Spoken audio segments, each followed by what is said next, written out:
Di, ito yung gamit ko dyan. Yes, for the wow. Uy, walang transfer. Yes, mga be, ito yung gamit ko sa video na yon. Literal na waterproof. This is, by the way, the Says Lady Lasting Waterproof BB Cushion na may SPF 50 PA+++.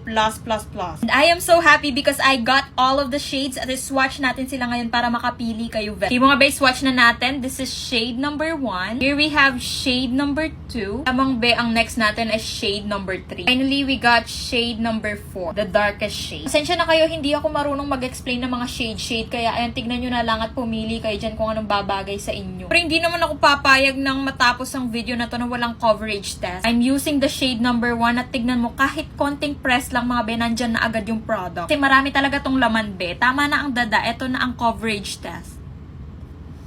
Andyan pa yung heart, i-blend lang natin at tignan mo kung paano siya maglalaho.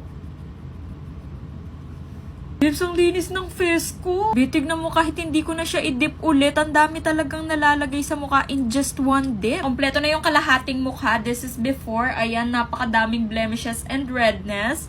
And here's after. So perfection. Huy! Ano mo tong pimple ko dito?